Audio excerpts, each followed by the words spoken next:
Hello student, चलिए हम लोग जो टॉपिक लेते हैं वो है आपका सुप्रीम कोर्ट ऑफ इंडिया, यानी कि द इंडियन जुडिशरी सिस्टम। तो सबसे पहला जो क्वेश्चन आपको ध्यान में रखना है वो क्या आता है सुप्रीम कोर्ट को लेके, कि ये किस पार्ट में हो गया और किस आर्टिकल में हो गया। ठीक, तो ये पहला ही एक फैक्ट आपको एग्जाम में ध्यान में रखना है। तो सबसे पहला हम बात करें तो supreme court of India comes under part 5 of the constitution. ठीक है, एक तो ये आपको ध्यान रखना है, part 5 of the constitution. And दूसरा आपका कि किस आर्टिकल में आता है। Then it comes under article 124 to 147। ठीक है, 124 से लेकर 147 के बीच में ये आपका आता है। अब पर्टिकुलर यहाँ से क्वेश्चन पूछना शुरू होता है, जैसे कि एक तो ये आपका हो गया पार्ट 5 हो गया और आपका आर्टिकल हो गया 124 से 147 तक। नाउ पर्टिकुलर अगर एग्जाम में आए कि under which article there is a description कि भाई एक सुप्रीम कोर्ट जो है वो स्टैब्लिश करना है हमको, तो that is according to article 124 para 1। ठीक है, तो 124 पैरा 1 जो है ये डिक्लेयर करता है कि एक जो है हमें सुप्रीम कोर्ट स्टैब्लिश करना है। ठीक, ये आपको ध्यान में रखना है। देन इनिशियल स्टेज में, इनिशियली मींस जब हमारा सुप्रीम कोर्ट जो है वो क्या हुआ था, स्टैब्लिश हुआ था और एक्टिवेट हुआ था, यानी कि 1950 में। ठीक, तो उस समय हमारे सुप्रीम कोर्ट की जो स्ट्रेंथ थी वो क्या थी, ये भी कई बार क्वेश्चन जो है वो पूछ लिया जाता है।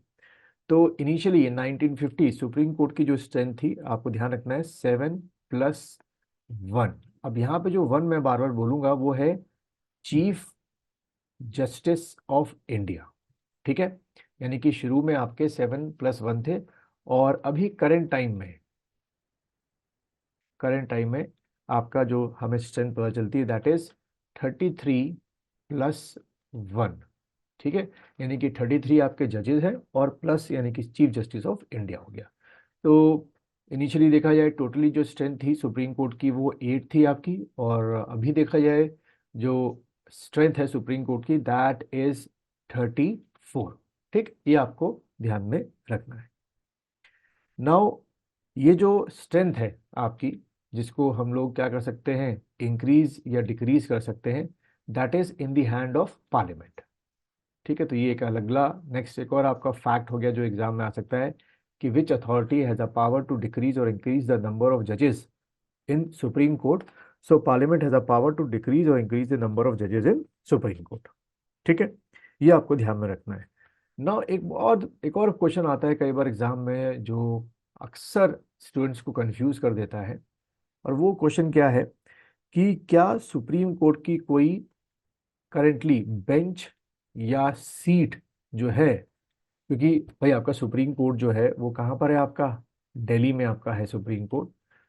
तो जैसे आपके और हाई कोर्ट्स हैं उनकी कुछ बेंचेस जो हैं अलग अलग शहरों में हैं, जैसे कि फॉर एग्जांपल मैं बात करूं उत्तर प्रदेश की, तो उत्तर प्रदेश जो है जब हाई कोर्ट स्टैब्लिश हुआ था तो इलाहाबाद सो कॉल्ड अभी प्रयागराज में आपका है, उसकी एक बेंच बनाई गई है लखनऊ में। तो क्या ऐसे सुप्रीम कोर्ट की दिल्ली के सिवा कहीं और बेंच या सीट है? तो करेंटली जो है वो अभी नहीं है। ठीक, लेकिन अंडर द आर्टिकल 130, ठीक है ये ध्यान में रखना, under the article 130 chief justice of India with the concern और orders of with the concern of our president. ठीक है, दोनों चीजें जरूरी है। ये बेंच या ये सीट जो है क्रिएट कौन करेंगे, चीफ जस्टिस ऑफ इंडिया करेंगे विद द कंसर्न ऑफ आपके president out of the Delhi. और ऐसा अगर बात की जाए कि क्या कभी हुआ है ऐसा, तो ऐसा 2 बार आपका हुआ है। एक बार जो है आपकी सीट या बेंच जो है वो अ, हैदराबाद में बनाई गई थी। ठीक है, बट अभी नहीं, डिसॉल्व कर दी गई, खत्म कर दी गई।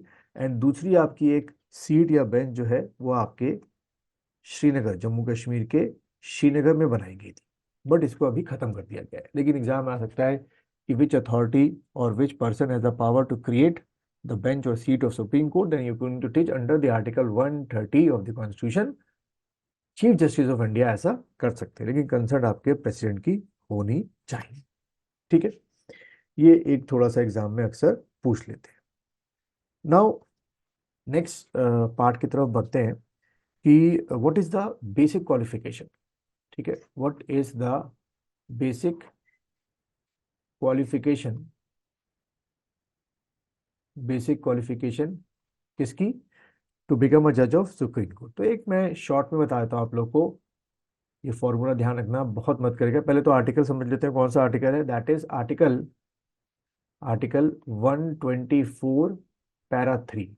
ठीक है, तो अगर एग्जाम में है कि कौन सा आर्टिकल है जिसमें क्वालिफिकेशन बताई गई है सुप्रीम कोर्ट के जज की, तो 124 पैरा 3 जो है वो आपको ध्यान में रखना है, इसमें लिखा हुआ है। ठीक है, नाउ अगर हम क्वालिफिकेशन की बात करें तो ये फॉर्मूला आपको बहुत हेल्पफुल रहेगा, 5/10 अपॉन डीजे, यानी कि डिस्टिंग्विश्ड ज्यूरिस्ट। ठीक है, इसको मैं लिख देता हूं, आपका डिस्टिंग्विश्ड डिस्टिंग्विश्ड ज्यूरिस्ट, बट किसके, jurist in the opinion of the president. ठीक है, in the opinion president. Now अब हम देखें ये जो 5/10 डीजे है, तो देखो जो पहला 5 है वो है कि अगर मान लो हम इस एक्स को जो है वो सुप्रीम कोर्ट का जज बनाने जा रहे हैं, तो अकॉर्डिंग टू दी रूल, जो पहला रूल है वो है कि दैट एक्स शुड बी जज ऑफ हाई कोर्ट। जो हमारे हाई कोर्ट्स हैं उनका मिनिमम 5 साल तक क्या हो, जज हो। मिनिमम मतलब मैक्सिमम 10, 20, 25। ठीक है, तो एक तो ये हो गया। इन केस अगर हमको ऐसी कंडीशन का कोई पर्सन नहीं मिलता है तो हम सेकंड में आते हैं, और यहाँ पे बीच में लिखा होगा और, दैट इज कि वो क्या हो, एडवोकेट हो। ठीक है, advocate, that person should be an advocate, किसमें, आपके हाई कोर्ट में।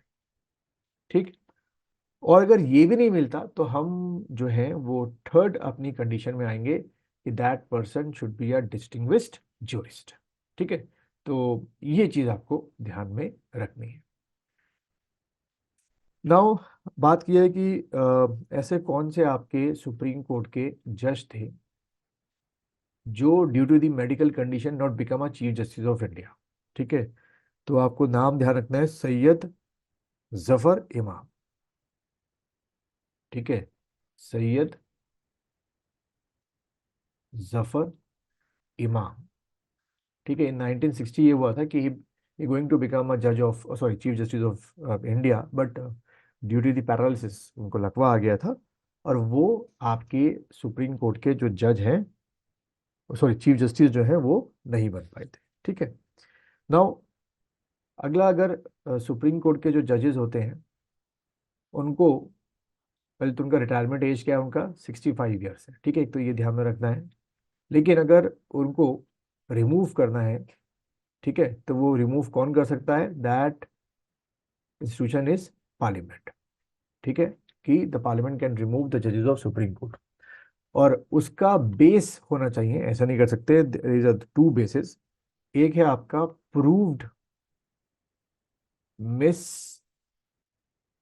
बिहेवियर, ये अपने आप में बहुत बड़ा टॉपिक है, प्रूव्ड मिस बिहेवियर।